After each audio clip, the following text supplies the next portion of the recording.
Hi everybody, it's Coach Dave here today, resident carpenter and official philosopher for FC Frederick.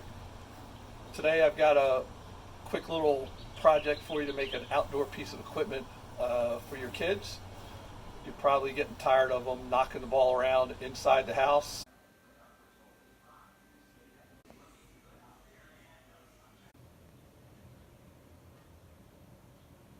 The weather's turned great.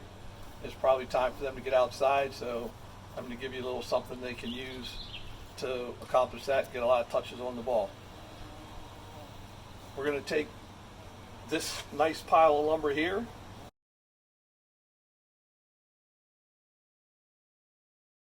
and also this really minimal set of tools. That's all you need to do this project.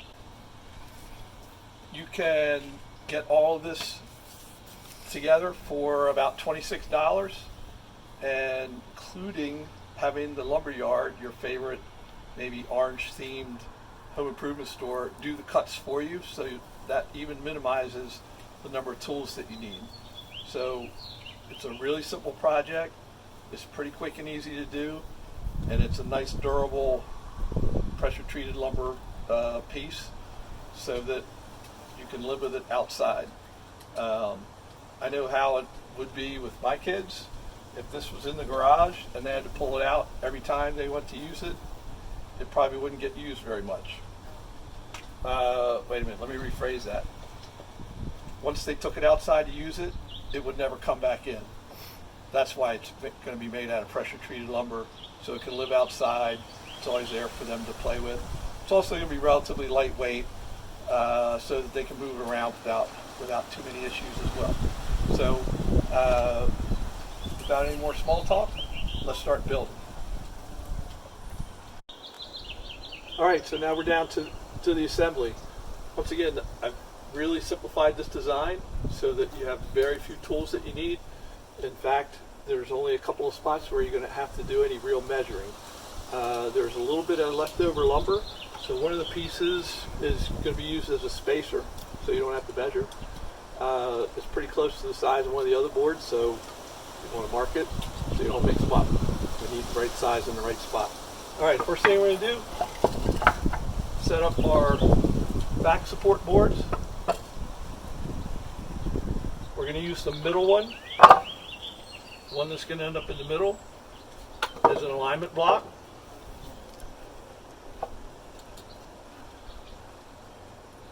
And our spacer lines up the bottom. The other block is going to line up the side for us, nice and flush. Put one screw in the bottom.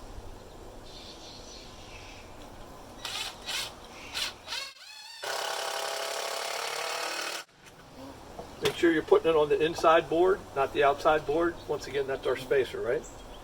Okay. Take that spacer board,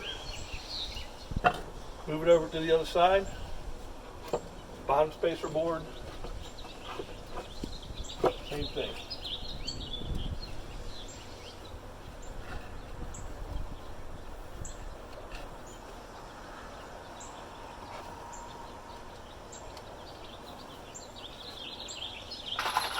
Well, right now we're just putting one screw so that we can keep it from moving.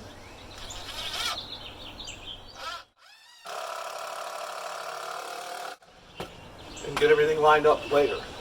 All right, we'll put our center board in. No screws yet. One more center board. One more top board.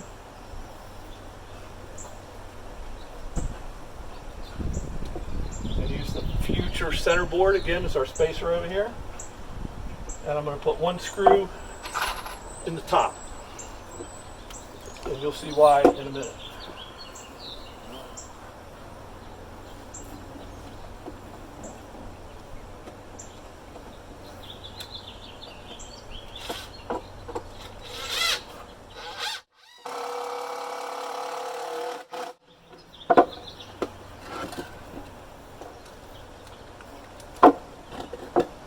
So again, this is our eventual center board. I'm going to bring it over here and use it to line up the top again. So we get this top edge lined up again with our extra block. Then we're going to put in the middle in just a second here. Remember, make sure you're screwing the inside board when you do these.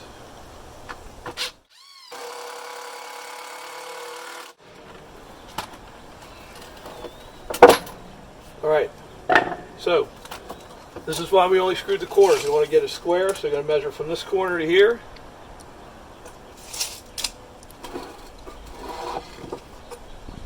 And this corner to here.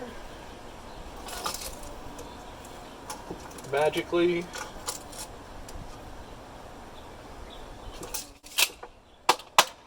they're the same already. So you can take your spacer bar, give yourself an idea of where the screws are going to line up. I'm going to put 2 screws in each board into the backer board. You want to be about an inch. Be about an inch from the edge of your board, and we're far enough from the end in this wet lumber that you don't need to pre-drill.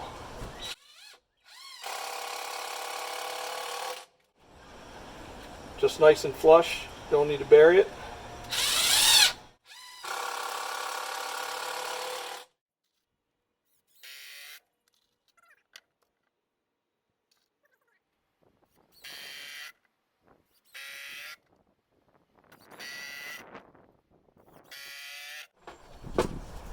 Now we get to the part where the real reason for that spacer board, besides lining these edges up, that's going to tell us where this center board goes.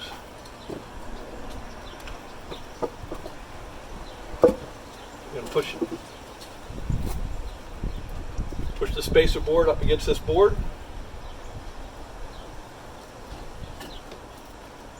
And then put the center board up against it.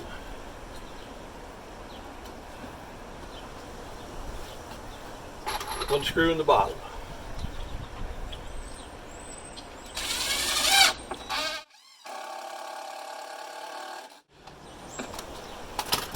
Pick it up, move it to the top, same thing, line it up.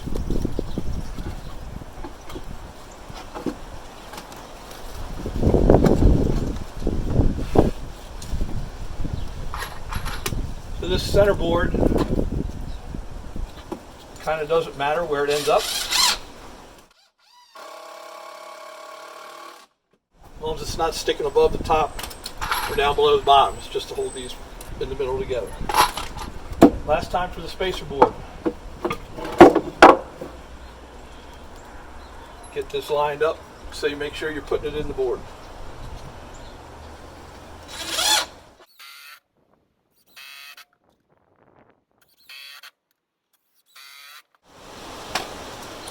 So far so easy, right? Okay. Now we're going to put the bottom backboards on. That are going to hold it up for your kids, so they can kick it back and forth nice and square. Stand up. Okay, so this alignment's really important because we don't want it sticking below the bottom, and we want it nice and flush here because we're going to have a board on the outside. So get this lined up, tight up against here, flush here. You can put your knee on it, lean over, and put this first screw in.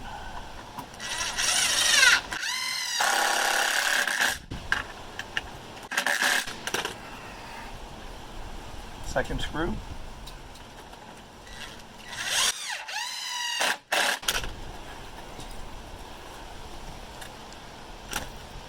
And we're going to go do the same thing on the other side.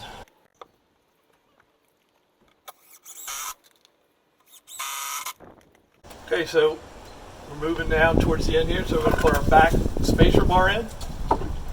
Keep this separate and straight. Like we did on the front, we're just going to put one screw in the corner first.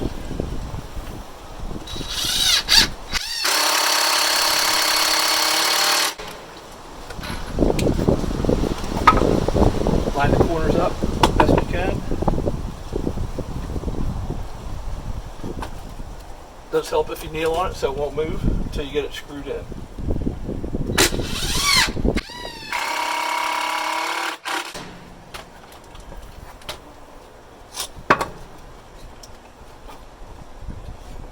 Another quick measurement to make sure that we got it square. Stick it all the way in the corner here on top of your board. Measure to the corner. Looking for the same measurement. Once again, magic. We'll put screws in all four corners.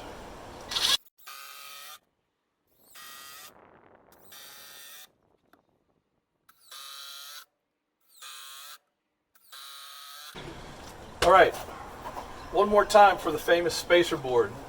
Here's the only point where you're going to have to measure anything meaningful here. I'm going to stand this up on edge. Remember, we got a space here, so we're going to put this underneath here so it's equal.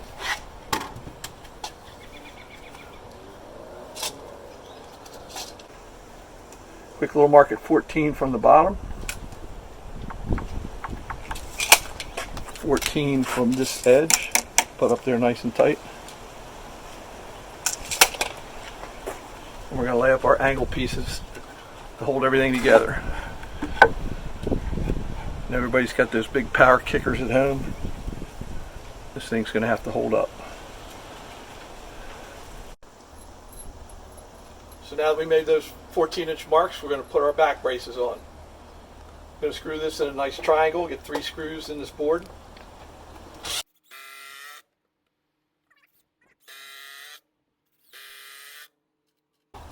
This one's a little bit trickier because you have 2 different boards you need to screw in. Put the one in the corner to the bottom board. We're going to complete the triangle with 2 into the top board. Flip it over and repeat everything on the other side.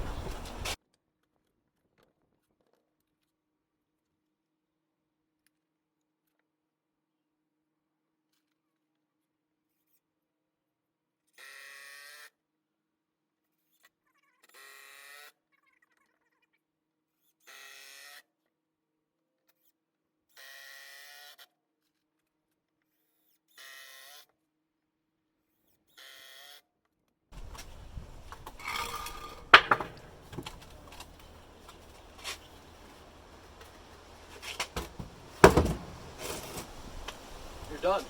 That's all it takes. I got a couple of little added bonus parts for you if you want. I think this is pretty sturdy.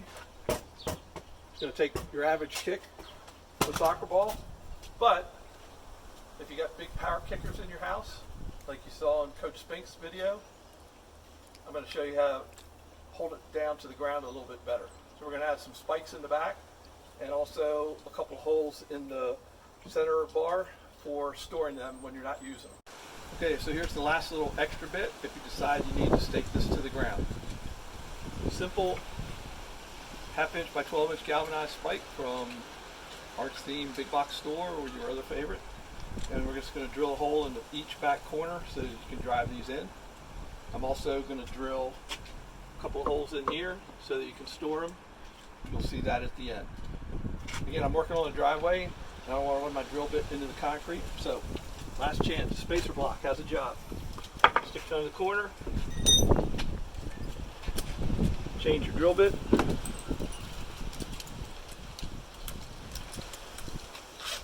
This doesn't have to be precise. Just find what looks like the middle and go for it.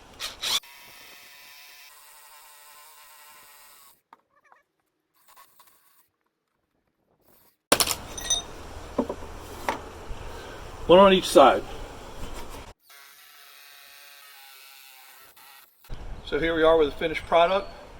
If you decide to do the spikes, hopefully you won't lose track of them by keeping it with the equipment piece. So we got a couple of holes here. Slide them out.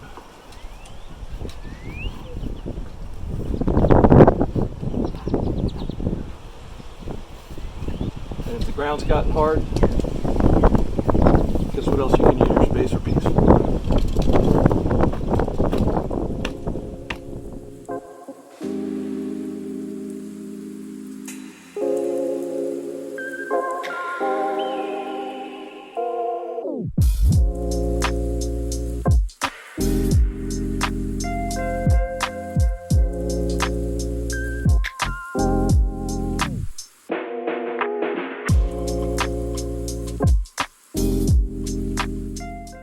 right, everyone.